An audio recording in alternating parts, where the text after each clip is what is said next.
You often hear about celebrities who get their start on YouTube. It's also been the launching pad for a whole host of video businesses. Montreal-based WatchMojo falls into that camp. The privately held company is known for its popular YouTube channel. It now has a library of more than 20,000 YouTube videos, and the business has expanded beyond YouTube, creating nearly 5,000 videos across Facebook, Snapchat, and other over-the-top platforms last year alone.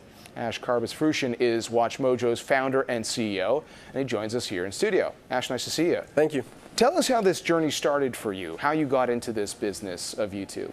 Sure. I mean, I was like your typical entrepreneur. I was working in digital media from 2000 to 2005 when my previous company got acquired by ultimately News Corp. I was kind of looking for something to do, and storytelling was moving to video. And, you had these emerging platforms like YouTube, and I just felt like, if you were to create a video on every topic, eventually you could probably hatch a business around that. It's like any of these business models that have emerged over the last few years. Oh, of course, in retrospect, that makes tons of sense. When you started putting this business plan together, though, what was some of the reaction you got from people you spoke with? I think my accountants and advisors thought I was crazy. They were referring me to shrinks. I mean, look, the reality was a lot of people back then were like, hey, good luck with that business, pal. And then over the years, they're like, I always believed in you, buddy. So yeah, I think in hindsight, it makes sense when you kind of connect the dots. But at the time, like most things, it was a contrarian bet. And I think, whenever you as an executive or entrepreneur recognize a near-term opportunity, near-term profits get a lot of competition, and those profits evaporate. So you really, everybody likes to paraphrase Wayne Gretzky, skate to where the puck is going, but you really have to kind of see where the market's going to be in a couple of years. You don't want to be 5 steps ahead of the marketplace because you die, but you really need to be 1 or 2 steps ahead of the marketplace. One thing that's clear with YouTube is you have to know how to make the right content. You guys are known for top 10 videos, for example. That's a recipe that worked well for you. How has the business model evolved, though? I mean, how do you make money? Is it from advertising tied to YouTube, or is there more to the business model than that? Sure. So from 2006 to 2012, the market was actually very early. The ecosystem was very embryonic. So we basically had a licensing model where we created the catalog. It was our IP, and we would license it to everyone from Postmedia to Yahoo, AOL, and they would just pay access to our catalogs. 2012, we bet the farm on YouTube. We recognized that that's where the ecosystem was, that's where the audience was, and to paraphrase Warren Buffett, you never know, who's swimming naked till the tide goes down. We felt like if the audience was accurate and legitimate, then the economics would follow. So we bet the farm on YouTube, and we kind of adopted the field of dreams approach where we deficit finance content, hoping that audiences would watch, and we got it right. A lot of luck and timing, but so now largely 80–90% of that is YouTube sells ads. 2 years ago, we made a big bet. We recruited some senior execs from formerly The Onion and many other wonderful publications to build a direct ad sales business, which is going really well. Advertisers include Netflix, Universal Studios, and kind of what we are doing is diversifying. So we want to have a YouTube-funded programmatic side to the business, which drives a lot of revenue at a high margin, and then direct sales, which are a bit less seamless and automatic, but they are more lucrative. And then ultimately, we still have the licensing business, and we're actually starting to kind of take our formats and adapt them to the worlds of Netflix and Amazon, and as well as traditional as well. All of those businesses you cited are ones that have been able to scale, the buzzword of scale. You're able to find users, subscribers, however you want to describe them, all over the world. You are growing your workforce, like you're based in Montreal, but you have people in New York and LA and London. I think you're about 75 people. But there would have been a time when trying to build a company that's making content consumed around the world would probably need more than 75 people, I would imagine. Of course. I think you got to remember that the internet shrinks industries, and I think there's a certain efficiency that traditional companies have a hard time adapting to. Innovator's dilemma is a thing. So I think, but the beauty of the web is it does allow you to kind of like find a niche, which is actually quite large, right? So we reach 150 million global unique viewers, which is a staggering number for a content producer, but we can go very deep on YouTube. And so in technology, and venture capitalists like to talk about product market fit, we kind of look for platform format fit. And on YouTube, we kind of caught lightning in a bottle with the list format. People say you invented it. We're like, we did not invent it.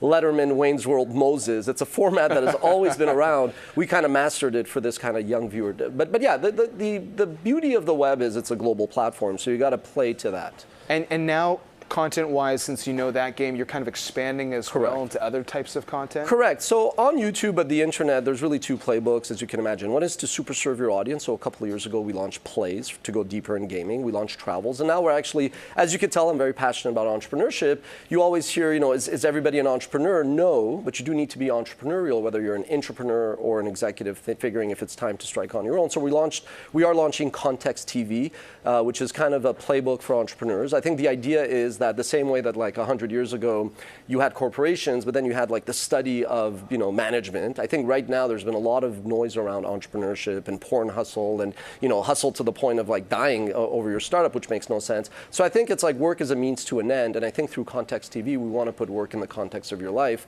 Entrepreneurship ultimately is living a few years like no one wants to live the rest of your life like no one can. But entrepreneurship is a paradox, so we kind of want to provide a playbook between work, play, and life to kind of put a bit more fulfilling meaning to why it is that we kind of almost kill ourselves to succeed. You talked about being an entrepreneur. You also talked about venture capital. Tell us about your entrepreneurial journey in building this business. Sure. As you go to the world of venture capital, how have you financed the business? Well, so I was very fortunate to have a couple $100,000 out of my previous experience, which I basically seeded into WatchMojo, but we've never raised capital. And I was turned down by over 100 venture capitalists, rounding up, but most of them didn't love content, and for them early on content was like a platform like YouTube to upload content.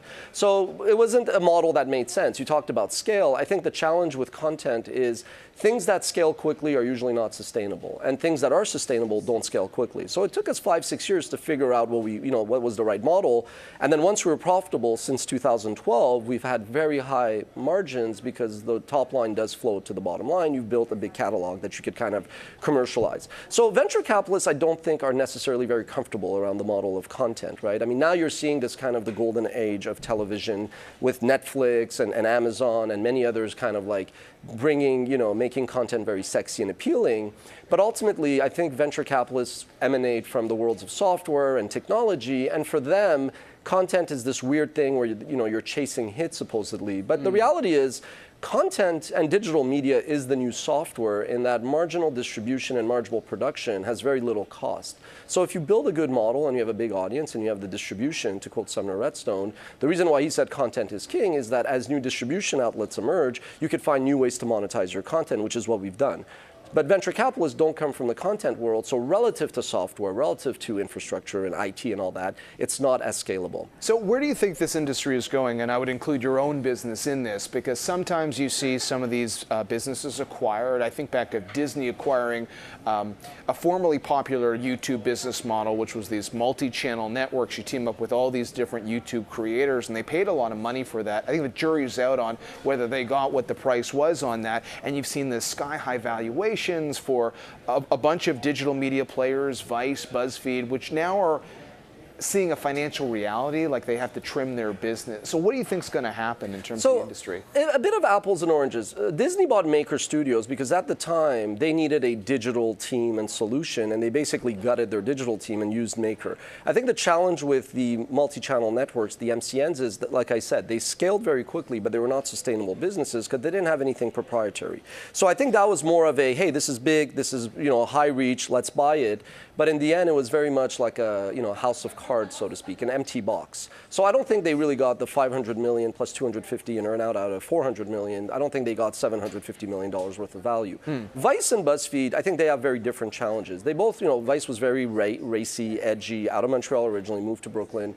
Buzzfeed, known unfairly just for the cat listicles. I think when you're in New York and you want credibility, the path to credibility in New York is through news. So both of them then decided to go hardcore in news. The challenge with Buzzfeed is they raised $500 million from people like NBC, and it's really hard when you have a 300-person operation in news to get a positive ROI on that. So their challenge is that. They just went way too much into news. They got to fix that. And then on the Vice side, I think Vice's challenge was they decided to launch Viceland, which was basically morphing what was a digital media company, which was sexy and appealing, into all of a sudden a traditional company. with, they raised $1.7 billion of funding. I mean, what are the exit options for you at that? So what we've done without raising capital, or partly because we've never raised venture funding, is we have that optionality. Tomorrow I could sell the business if I want. I could raise capital, or we could stay independent. And I think the challenge with executives is you got to let Bloomberg be Bloomberg, and you got to let WatchMojo be WatchMojo. If you could kind of like play to your strengths, you have a business. But if I try tomorrow to be Bloomberg, that's going to fail. And if you try to WatchMojo, you won't be able to do that either. And I think that's fundamentally the mistake that Vice and Buzzfeed did. But they got fantastic brands, and I think with time, they'll probably figure it out. Well, it's a fascinating area. Good to get your perspective. Thanks, Ash. Thank you. Ashkan Karbasfrooshan, the WatchMojo founder and CEO, joining us with his entrepreneurial story. When we